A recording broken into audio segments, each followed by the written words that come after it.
Alam nyo ba na kapag pumunta kayo dito sa Bolinao Falls ng Makalidong, Ligao City ay pwede nyo ring makita ang nakatago at sinaunang tradisyonal na pugon o mala century oven kung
tara ni man sa napalaan.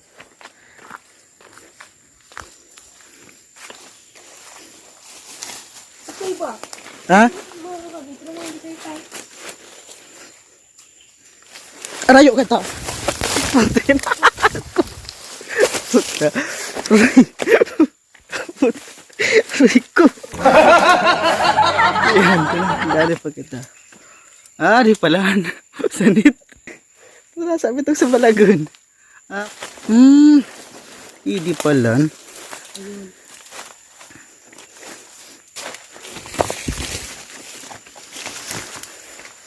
Marikot na no.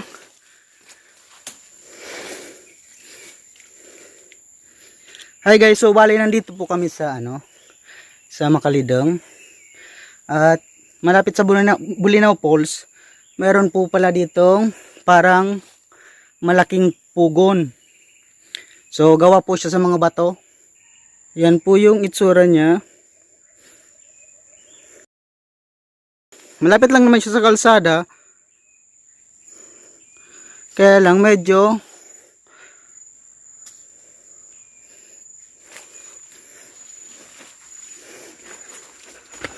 nakakatakot kasi mukhang may mga ahas dito.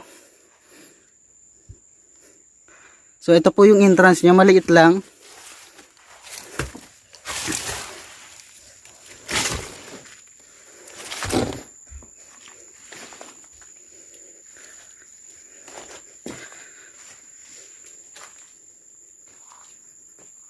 So parang pugon nga siya. At gawa siya sa mga bato. Ayan. Gawa po siya sa mga bato na pabilog. Ayan, pabilog po siya. Ang kwento ay parang lutuan niya ata ito ng mga bricks dati. May nagsabi naman na parang kuta raw to, parang tinaguan ganyan.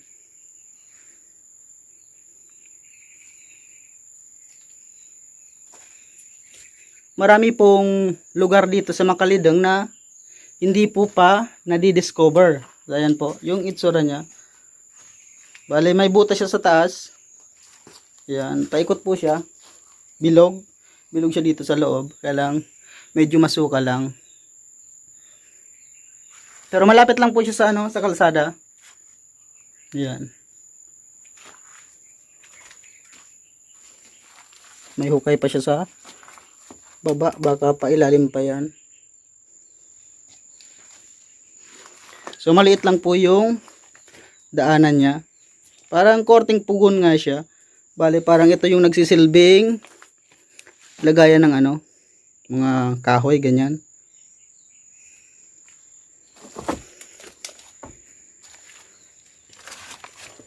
So medyo masukal at maliit yung daanan, kaya yan. Salamat dito sa batang kasama ko. Siya po yung nagturo sa akin dito.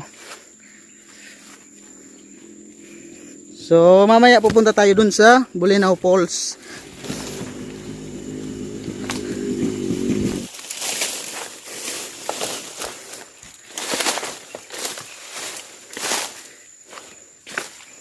So dito ako nalaglag kanina, oh. Sakit na na.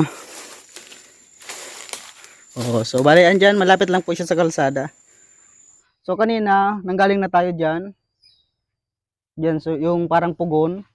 So yung papunta naman ng Bolinao, ito po yung dadaanan natin. So bali katapat lang po ng pinuntahan natin kanina.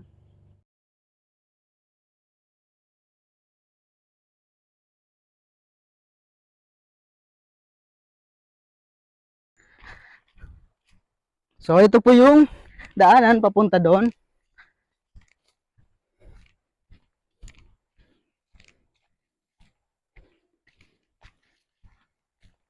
Bali may isa pa ritong pwedeng puntahan, yung kuweba. Balita ko nga dalawa yung kuweba rito. Yung isang kuweba nandun yata, diyan, parting diyan. Yan oh.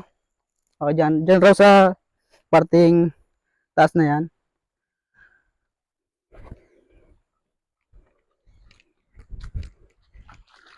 Uy.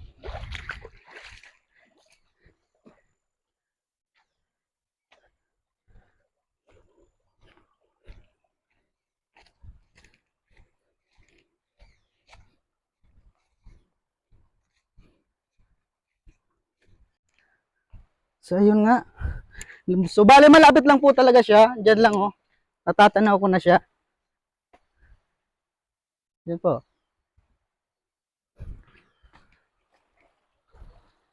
Pangalawang pagpunta ko na rito, last summer, nakapunta na rin ako rito. Pero nagsabi nitong kasama ko, kahapon raw, marami daw naligo rito. Yung iba nagsiuwian na dahil punuan na raw.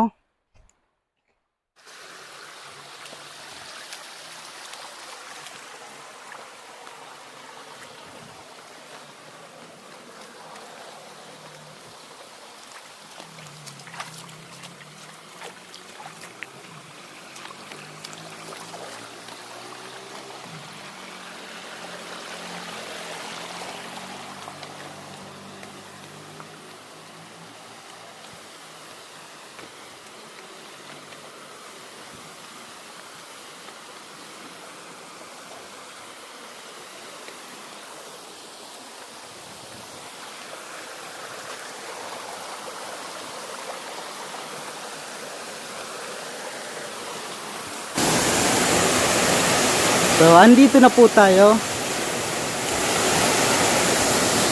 So, medyo